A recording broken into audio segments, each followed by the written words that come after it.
O ar do deserto estava frio antes do amanhecer, carregado com uma tensão que parecia se infiltrar em cada fresta da cidade sitiada. Algo inevitável se aproximava. 20 de outubro de 2011. O homem que por 42 anos governara a Líbia foi encurralado dentro de um cano de drenagem, sob uma rodovia poeirenta. Horas antes, ele dormia em um complexo cercado por guardas leais, ainda convencido de que poderia superar seus inimigos. Agora, coberto de poeira e sangue, ele implorava aos combatentes que o arrastavam de seu esconderijo. As câmeras dos celulares que registraram seus momentos finais transmitiriam imagens que chocaram o mundo, marcando o fim de uma das mais estranhas ditaduras da era moderna. Para entender como o poder absoluto se desfez em um fim tão brutal, é preciso voltar no tempo.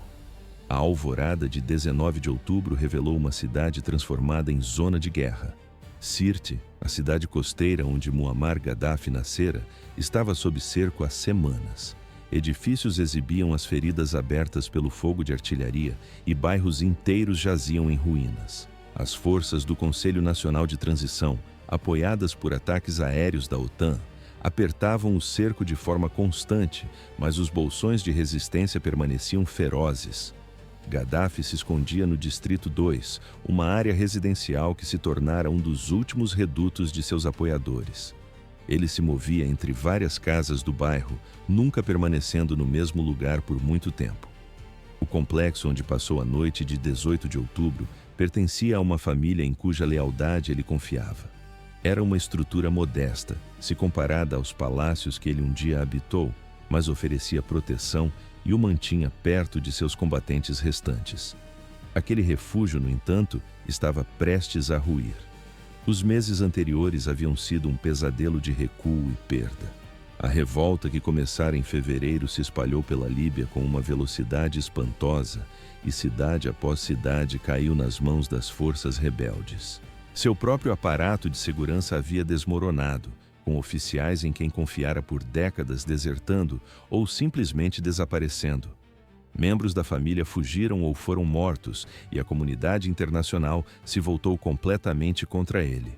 Os aviões de guerra da OTAN controlavam os céus, atacando suas forças sempre que se concentravam. Ainda assim, mesmo enquanto seu mundo encolhia, Gaddafi mantinha seu desafio. Ele fazia gravações de áudio, transmitindo mensagens de resistência através de canais simpatizantes. Insistia que o povo da Líbia ainda o amava, que os rebeldes eram agentes estrangeiros e traidores e que ele preferia morrer a deixar o país. Se ele realmente acreditava nisso, ou se era apenas uma última performance para a posteridade, permanecia incerto. Mas a realidade, implacável, já se aproximava. Naquela manhã de 19 de outubro, sua equipe de segurança o informou que a situação se deteriorava rapidamente. As forças do Conselho Nacional de Transição preparavam uma grande ofensiva e as aeronaves de reconhecimento da OTAN intensificavam suas missões sobre o Distrito 2. O complexo não era mais seguro. Eles precisavam partir, e precisavam partir logo. Gaddafi concordou em se preparar, mas parecia não ter a urgência que o momento exigia. Talvez, depois de sobreviver a tantos perigos ao longo de seu governo, ele simplesmente não conseguisse mais imaginar a derrota. A névoa da manhã pairava sobre os escombros de Sirte, um silêncio pesado quebrado apenas pelo som distante do mar. Tendo sobrevivido a tantos perigos ao longo de seu extenso governo, talvez ele simplesmente não pudesse acreditar que, desta vez, o fim era real. A caravana que tentaria romper o cerco era composta por algo entre 40 e 50 veículos. Era uma aposta desesperada, um movimento em massa na esperança de que alguns conseguissem atravessar o bloqueio. A coluna improvisada incluía caminhonetes com metralhadoras montadas, utilitários transportando combatentes e os poucos carros de luxo que restavam, reservados para Gaddafi e seus assessores mais próximos. A evacuação era coordenada por Mansour Dao, chefe de segurança e um dos legalistas mais antigos do regime. Sua presença, após décadas sobrevivendo a expurgos e intrigas palacianas, simbolizava o quão drasticamente o círculo íntimo havia encolhido. Tantos outros estavam mortos, capturados ou haviam fugido. No comboio também estava Mutassim Gaddafi, filho do ditador, que servira como conselheiro de segurança nacional. O plano era seguir para o sul, afastando-se da costa em direção à cidade de Jarif. De lá, eles esperavam se reagrupar com outras forças leais e continuar a resistência a partir das regiões desérticas, onde o controle do governo sempre fora mais forte. Era um fio de esperança, mas era tudo o que lhes restava. A alternativa era permanecer em Sirte e aguardar o inevitável assalto final. Perto das 8 da manhã de 20 de outubro, o comboio se preparou para partir. Gaddafi vestia um traje simples de estilo militar, muito distante dos uniformes elaborados que preferia em seus anos de poder. Carregava uma pistola de ouro, uma arma que parecia um eco absurdo de sua autoimagem como líder revolucionário, totalmente deslocada diante das circunstâncias. Às 8h30 da manhã, a longa coluna de veículos deixou o complexo no Distrito 2, movendo-se pelas ruas devastadas. Os motoristas tentavam manter distância para reduzir o alvo que apresentavam, mas permaneciam perto o suficiente para oferecer apoio mútuo. A rota escolhida seguia inicialmente para o oeste antes de virar para o sul, uma tentativa de evitar as principais concentrações das forças inimigas. No primeiro trecho da jornada, as coisas correram melhor do que o esperado. O comboio atravessou áreas onde a destruição era tão completa que ninguém mais controlava nada. Ruas repletas de escombros retardavam o progresso, mas também ofereciam cobertura. Os poucos moradores que restaram assistiram à passagem da caravana em silêncio, sem interferir. Finalmente, os veículos alcançaram a Rodovia 1, a principal estrada costeira. Esta era a parte mais perigosa do plano. A rodovia oferecia velocidade, mas também significava exposição total, visível do ar e vulnerável a qualquer força inimiga na área. A velocidade agora era essencial. O comboio entrou na estrada e acelerou, os carros se espalhando para parecer menos uma coluna militar, uma ficção pouco convincente. Por alguns quilômetros, a jornada continuou sem incidentes.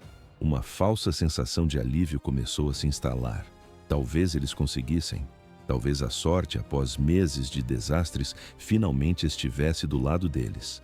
Mas, nos céus, olhos eletrônicos já acompanhavam cada movimento. Uma aeronave de reconhecimento francesa havia localizado o comboio quase uma hora antes. O tempo deles estava se esgotando. O céu da manhã sobre a costa líbia guardava um segredo mortal. Por volta das 8 horas, uma aeronave de reconhecimento francesa avistou o comboio. Embora os relatos variem sobre qual membro da OTAN identificou primeiro os veículos. O avião seguiu a caravana, transmitindo coordenadas e informações para os centros de comando. A decisão de atacar foi tomada. A OTAN vinha apoiando as forças rebeldes com ataques aéreos contra os recursos militares de Gaddafi, e um comboio daquele tamanho, movendo-se em áreas controladas por legalistas, era um alvo legítimo. Drones americanos. Predator, armados com mísseis Hellfire, deslizaram para suas posições. Caças franceses carregados com armas de precisão também foram acionados. O comboio estava a aproximadamente 4 quilômetros a oeste de Sirte quando o inferno desabou. O primeiro míssil atingiu um veículo perto da frente do comboio por volta das 8h30 da manhã. A explosão rasgou o ar, virando o veículo e espalhando destroços pela rodovia. O comboio mergulhou instantaneamente no caos. Motoristas aceleravam, desviavam ou freavam, movidos por uma mistura de treinamento e puro instinto. Alguns tentaram avançar enquanto outros arriscavam manobras de retorno para Sirte. Alguns simplesmente abandonaram seus veículos e correram. Um segundo míssil atingiu momentos depois, seguido por outra explosão, e mais outra. Os drones e os caças fizeram múltiplas passagens, disparando contra os alvos concentrados na estrada. Sob o ataque, o comboio se desintegrou completamente, com veículos espalhados em todas as direções. Alguns motoristas saíram da estrada para a vegetação desértica, esperando encontrar abrigo. Outros buscaram refúgio nas valas de drenagem que corriam paralelas à estrada. Vários veículos foram completamente destruídos, seus ocupantes mortos instantaneamente. A munição carregada em alguns caminhões detonou ao ser atingida, criando explosões secundárias que ampliavam a carnificina. Em meio ao pandemônio, O Toyota Land Cruiser de Gaddafi foi atingido, mas não destruído. O motorista conseguiu tirar o veículo danificado da rodovia. Segundo sobreviventes, ele ficou atordoado pela onda de choque, mas neste ponto não estava gravemente ferido. O veículo parou em Awad, um leito de rio seco a cerca de 200 metros da rodovia. Outros sobreviventes do comboio se reuniram ao redor, buscando abrigo na depressão do terreno. Eles estavam encurralados, presos entre os ataques aéreos em andamento e as forças do CNT que, inevitavelmente, seriam atraídas pelas explosões e pela fumaça.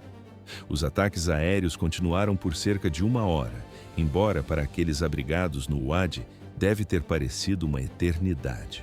O som era constante. O rugido dos motores a jato, o assobio dos mísseis, as explosões e as detonações secundárias de munição e veículos em chamas. Aproximadamente 50 a 75 pessoas do comboio sobreviveram aos ataques iniciais e chegaram à área.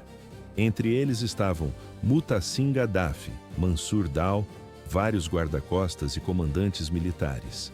Gaddafi e seu círculo íntimo realizaram uma breve conferência.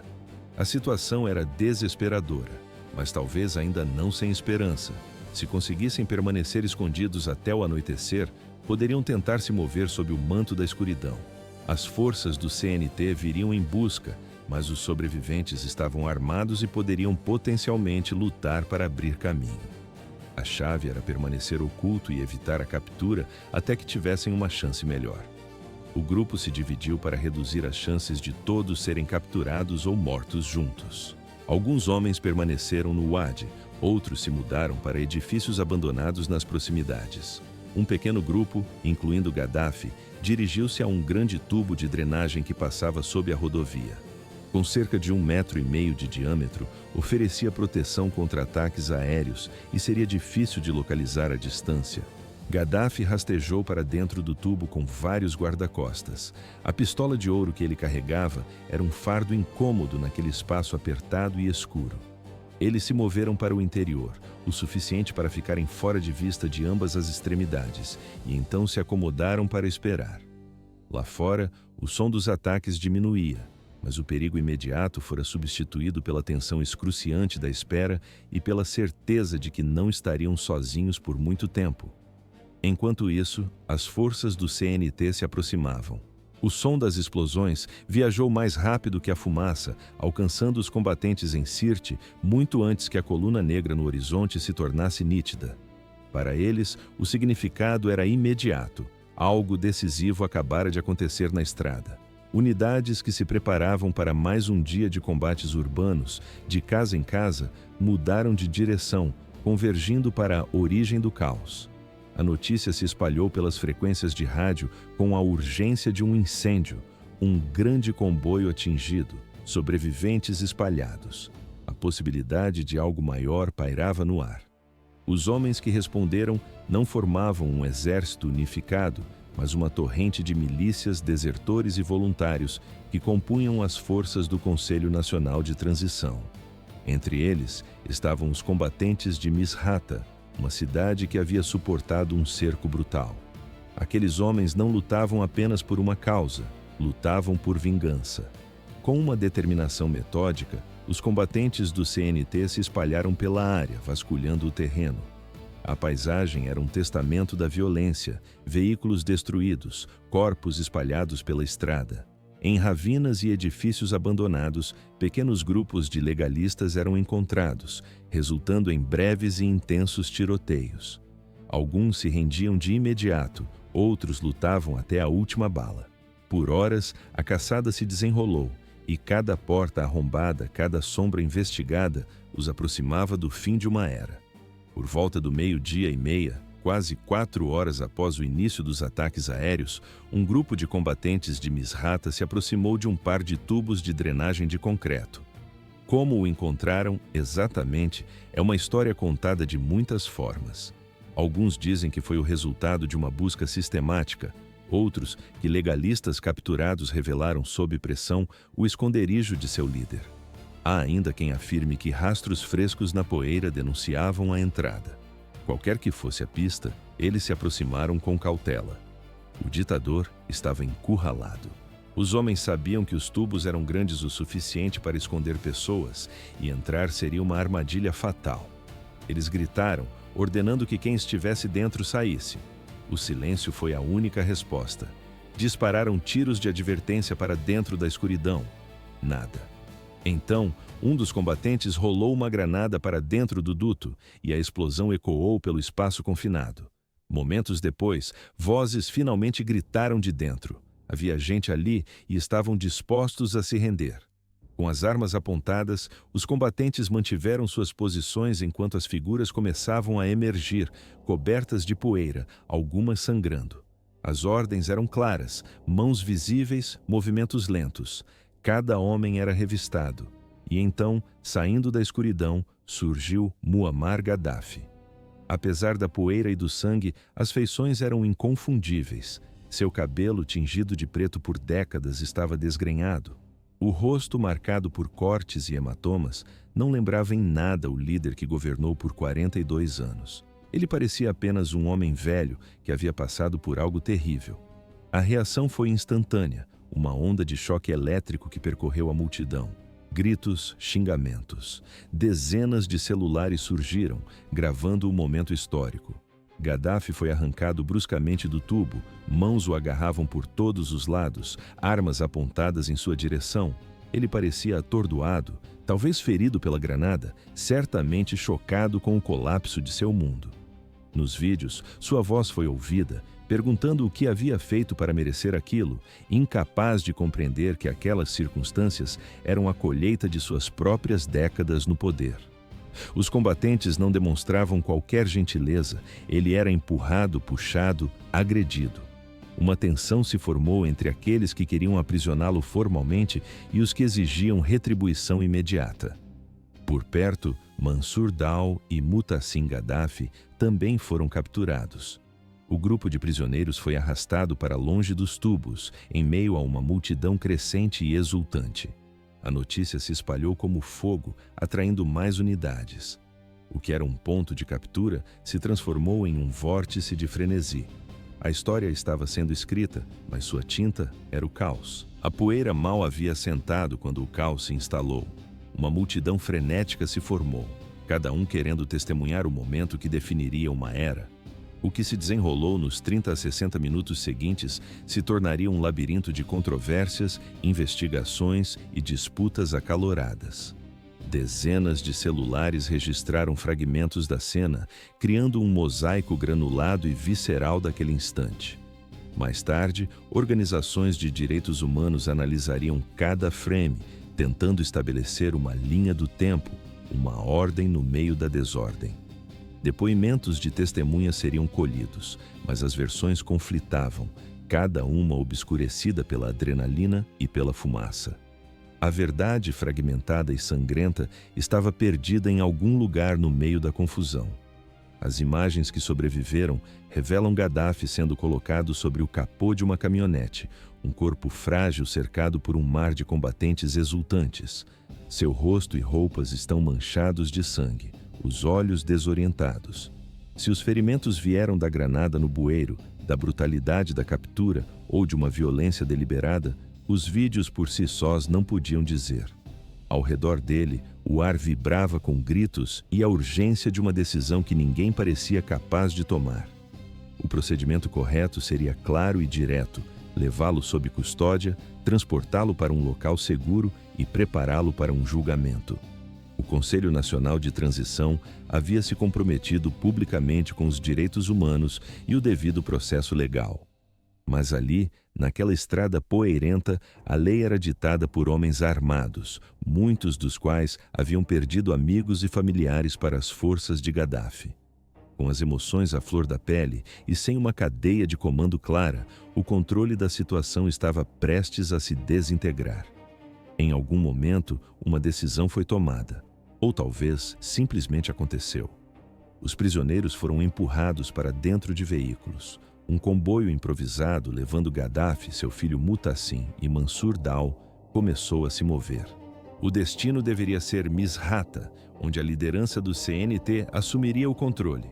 Mas a jornada não seria concluída. De repente, o som de tiros rasgou o ar. As circunstâncias permanecem nebulosas. Alguns relatos falam em fogo cruzado de legalistas remanescentes. Outros sugerem que eram os próprios combatentes, executando seus prisioneiros. Os veículos pararam ou colidiram. Quando o caos se dissipou pela segunda vez naquele dia, o destino do ditador havia sido selado. Muammar Gaddafi estava morto, abatido por ferimentos de bala. Seu filho Mutassim também estava morto ou morreria pouco depois. Apenas Mansur Dal sobreviveu para ser levado sob custódia. O momento exato da morte de Gaddafi não foi claramente capturado em vídeo, embora existam imagens de antes e depois. A versão oficial do CNT alegou que ele morreu em fogo cruzado durante um combate. Contudo, uma autópsia, realizada sob pressão internacional, concluiu que Gaddafi morreu de um tiro na cabeça, disparado a queima-roupa.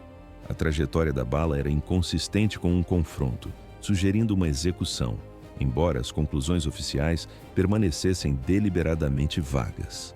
Tudo o que restava era o corpo de Muammar Gaddafi. O corpo do ditador não encontrou descanso, mas um destino macabro. Seu destino final era Misrata, uma cidade que carregava as cicatrizes de seu regime e onde a justiça assumiria uma forma crua e pública.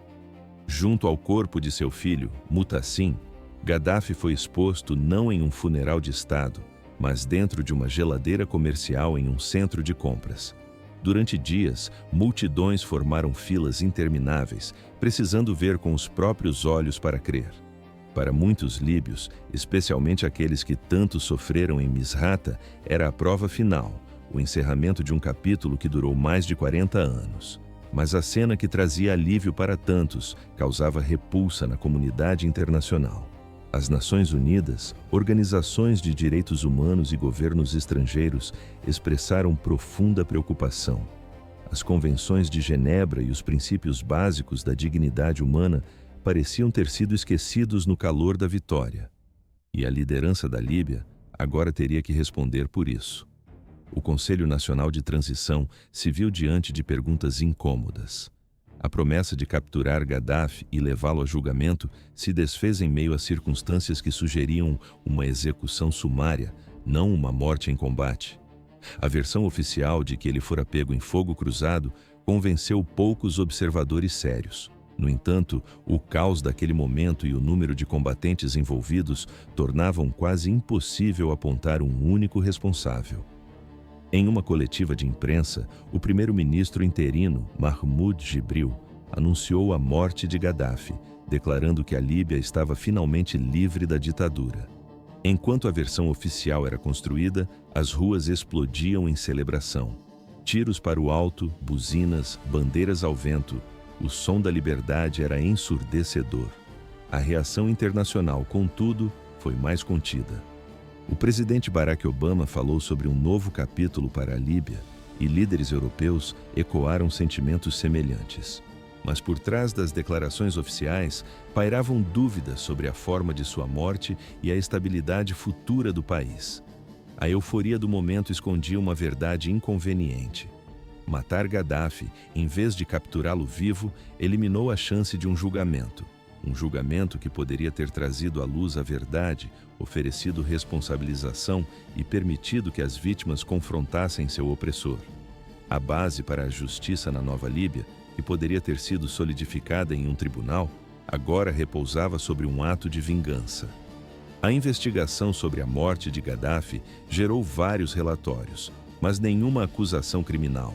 As circunstâncias eram confusas demais e a vontade política de processar os próprios combatentes simplesmente não existia. Organizações como a Human Rights Watch documentaram evidências de crimes de guerra, mas o novo governo tinha prioridades mais urgentes do que investigar como o velho ditador morreu. Na pressa de construir um futuro, o fantasma do passado foi deixado sem um veredito. No deserto líbio, um túmulo sem nome guardava o fim de uma era. Para o novo governo, havia prioridades mais urgentes do que investigar a morte do antigo ditador. Gaddafi foi eventualmente sepultado em uma cova anônima, um local mantido em segredo para evitar que se tornasse um santuário para seus apoiadores ou um alvo para a profanação de seus inimigos. Seu bizarro domínio de 42 anos chegara ao fim. A Líbia que ele moldou com força, riqueza do petróleo e uma visão errática agora enfrentava o desafio de construir algo novo a partir das ruínas. Mas, para entender como ele chegou àquele cano de drenagem, é preciso voltar 8 meses no tempo. O líder que um dia comandou forças militares imponentes, que construiu um complexo estado de segurança e cultivou uma imagem internacional de revolucionário, viu tudo desmoronar em um piscar de olhos. A revolta que o derrubaria começou em fevereiro de 2011, em Benghazi, a segunda maior cidade da Líbia. Inspirados pelos movimentos da Primavera Árabe que haviam deposto líderes na Tunísia e no Egito, os manifestantes líbios tomaram as ruas, primeiro exigindo reformas e depois a saída de Gaddafi. A resposta do regime foi brutal. As forças de segurança abriram fogo contra os manifestantes e o exército recebeu ordens para esmagar as demonstrações.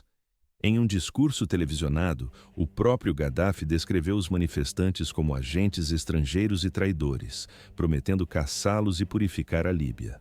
Era uma ameaça que incendiou a rebelião, mas que ele não teria mais poder para cumprir. Ao contrário da Tunísia e do Egito, onde os militares se recusaram a continuar atirando no povo, segmentos do exército líbio desertaram para sua oposição. Os protestos se transformaram em uma rebelião armada. Cidade após cidade caiu sob o controle dos rebeldes e a metade leste do país se separou quase por completo. Gaddafi ainda controlava o oeste e a capital, Trípoli, mas seu poder escorria por entre os dedos. A comunidade internacional interveio em março de 2011. O Conselho de Segurança da ONU autorizou uma zona de exclusão aérea e a proteção de civis.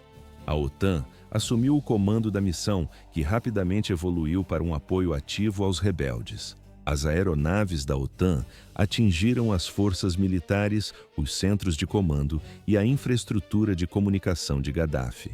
A capacidade do regime de coordenar e conduzir operações foi sistematicamente destruída.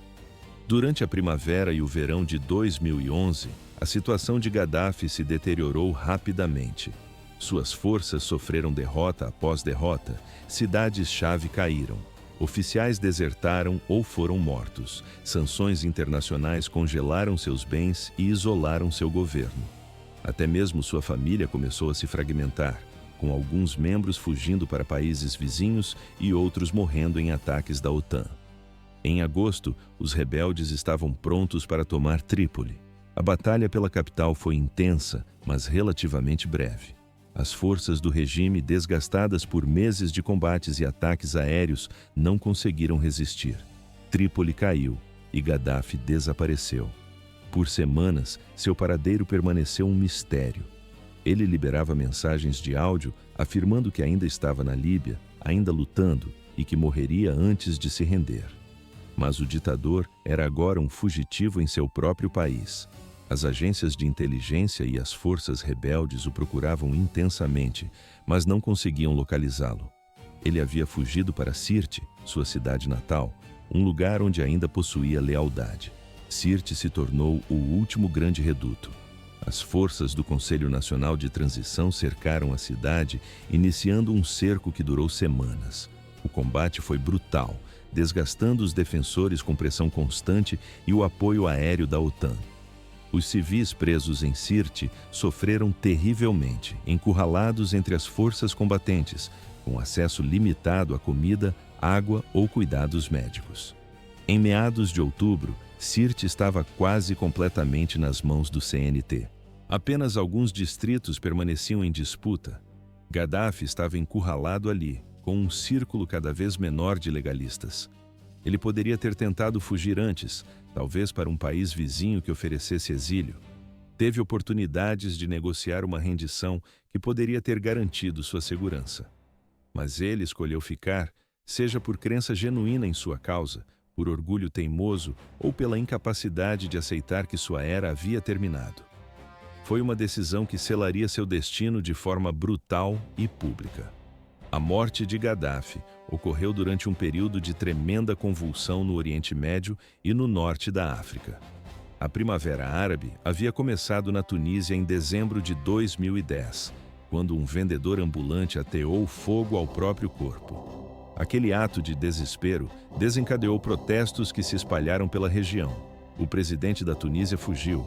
O do Egito caiu após manifestações massivas. A Síria mergulhou na guerra civil, enquanto Iêmen, Bahrein e outros países vivenciaram uma agitação significativa.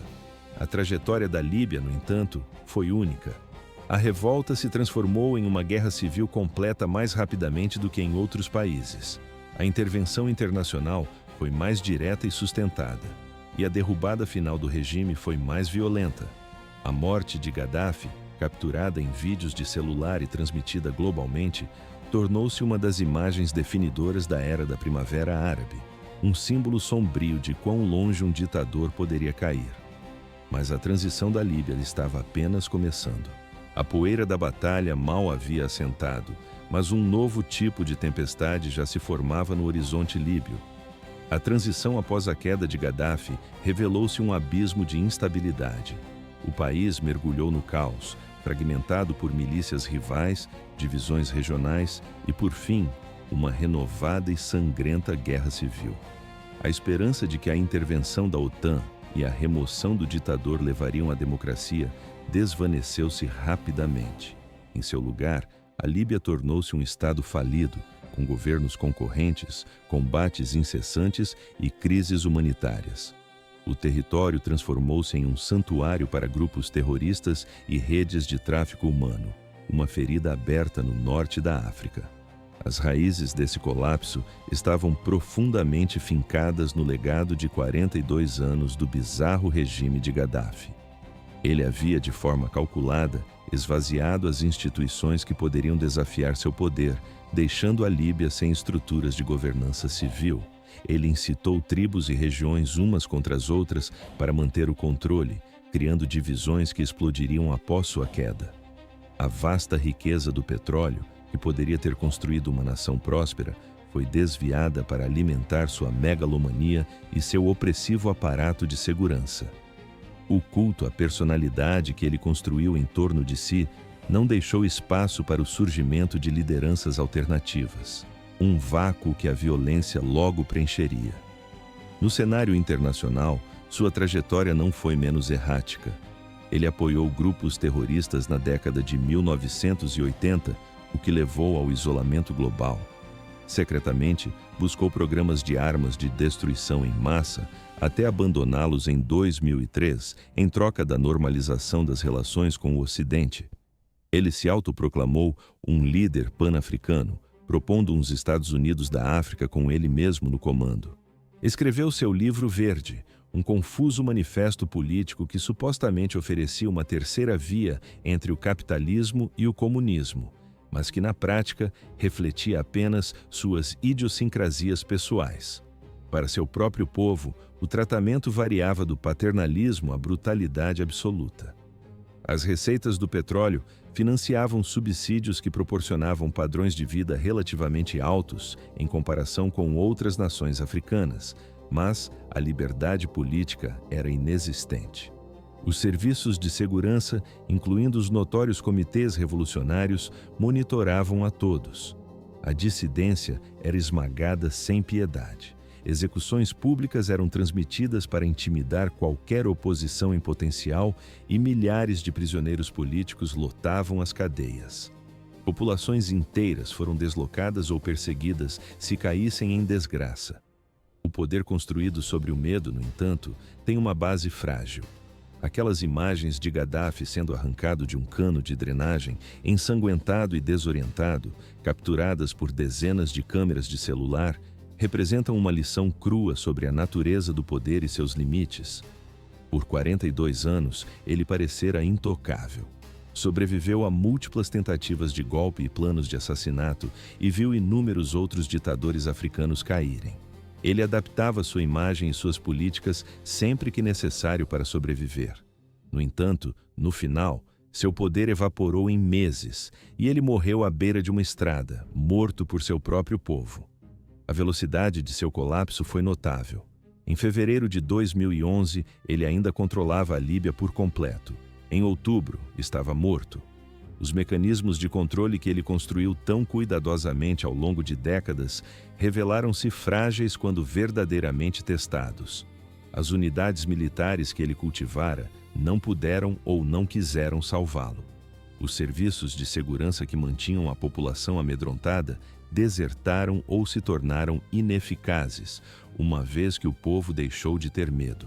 O culto à personalidade que ele nutrira por tanto tempo se dissolveu no momento em que sua vulnerabilidade ficou clara. O papel das redes sociais e das câmeras de celular em sua queda e morte não pode ser subestimado. Ao contrário dos ditadores que caíram em épocas anteriores, os momentos finais de Gaddafi foram documentados extensivamente por pessoas comuns com seus smartphones. Os vídeos se espalharam globalmente em questão de horas. Eles o mostraram como ele realmente era no final. Um homem velho, assustado e derrotado. Não mais a figura grandiosa da propaganda. Essa transparência, essa incapacidade de controlar a narrativa até mesmo no momento da morte, marcou uma nova era na forma como as mudanças de regime se desenrolam. As perguntas levantadas por sua execução, em vez da captura, continuam a ressoar. Um julgamento teria sido melhor para a Líbia? O que ele poderia ter revelado sobre aqueles que o apoiaram, tanto interna quanto internacionalmente? Enfrentar seus acusadores em um tribunal teria proporcionado mais justiça do que sua morte naquela estrada? A perda da oportunidade de estabelecer uma responsabilidade legal e um registro histórico foi significativa, embora compreensível dadas as circunstâncias. Ao anoitecer, até a justiça se tornaria uma vítima da guerra. O papel da comunidade internacional em sua queda também merece exame. A intervenção da OTAN impediu Gaddafi de esmagar a rebelião em seus estágios iniciais, provavelmente salvando milhares de vidas. Mas a intervenção também escalou o conflito, contribuiu para a instabilidade pós-guerra e terminou com a morte de Gaddafi, em circunstâncias que violavam os próprios princípios que a missão supostamente defendia. A missão de proteger civis evoluiu para uma de mudança de regime, uma mudança com consequências duradouras. Retornando àquelas últimas 24 horas, da manhã de 19 de outubro ao meio-dia de 20 de outubro de 2011, a trajetória parece quase inevitável em retrospecto. Um ditador encurralado tentando uma fuga desesperada, seu comboio destruído por ataques aéreos. O cerco se fechava a cada minuto. A poeira de Sirte assentava-se sobre um silêncio tenso. Para o mundo, o fim já estava escrito. O comboio destruído, a captura, a morte em meio ao caos. Mas para o próprio Gaddafi, cada instante daquela manhã de 19 de outubro devia carregar uma incerteza sufocante. É impossível saber se ele ainda acreditava em uma fuga, se considerou negociar uma rendição ou se, no fundo, já aceitava a morte como inevitável. As gravações que fez em seus últimos meses sugerem um homem desafiador, mas palavras gravadas para propaganda raramente revelam os pensamentos mais íntimos. A decisão de romper o cerco com um comboio foi uma aposta calculada, uma que fracassou de forma catastrófica. Talvez, se tivessem partido sob o manto da noite em vez da luz do dia, o resultado pudesse ter sido outro. Se os aviões da OTAN estivessem engajados em outra parte naquela manhã, eles poderiam ter escapado. Mas essas possibilidades não alteram a realidade dos fatos. O destino havia traçado seu curso. As horas que se arrastaram dentro daquele tubo de drenagem devem ter sido excruciantes. O espaço apertado, o desconforto, a incapacidade de ver o que acontecia lá fora, ouvindo apenas os sons da batalha e da busca se aproximando. Para um homem que habitara palácios, que comandara exércitos e se encontrara com líderes mundiais como um igual, a degradação de se esconder em um cano de concreto representava a inversão completa de sua fortuna. A descoberta significaria captura ou morte. Quando o fim chegou, foi brutal e desprovido de qualquer dignidade. Quaisquer que tenham sido os crimes que ele cometeu durante seu governo, qualquer que tenha sido o sofrimento que causou, ele ainda era um ser humano.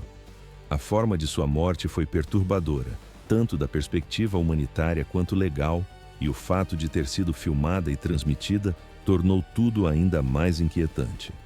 A justiça se perdeu em meio ao espetáculo. As últimas 24 horas de Muammar Gaddafi foram o ápice de escolhas feitas ao longo de décadas. Seu governo repressivo, sua falha em construir instituições legítimas, o culto à lealdade pessoal em detrimento de estruturas militares profissionais, suas bizarras aventuras de política externa e seu crescente distanciamento da realidade, tudo contribuiu para seu destino final. Quando a população se levantou contra ele, faltaram-lhe as ferramentas para sobreviver. A força e o medo o mantiveram no poder, e quando falharam, nada mais restou. A Líbia, por sua vez, continua a lutar com o legado de Gaddafi. O país permanece dividido, instável e em sofrimento, e a promessa da Revolução de 2011 ainda não foi cumprida. É discutível se a maneira como Gaddafi morreu contribuiu para essa instabilidade, mas a perda da responsabilização que um julgamento poderia ter proporcionado certamente não ajudou a construir uma base para a justiça e a reconciliação. As imagens de 20 de outubro de 2011 permanecem poderosas e perturbadoras. Elas mostram o fim de uma ditadura, a morte de um ditador e o caos que surge quando a ordem desmorona, sem que algo estável esteja pronto para substituí-la. Elas expõem o melhor e o pior da natureza humana, o desejo de liberdade que impulsionou a revolta e a violência que marcou sua conclusão. As horas finais de Gaddafi foram uma tragédia, tanto para ele pessoalmente quanto para a Líbia como nação.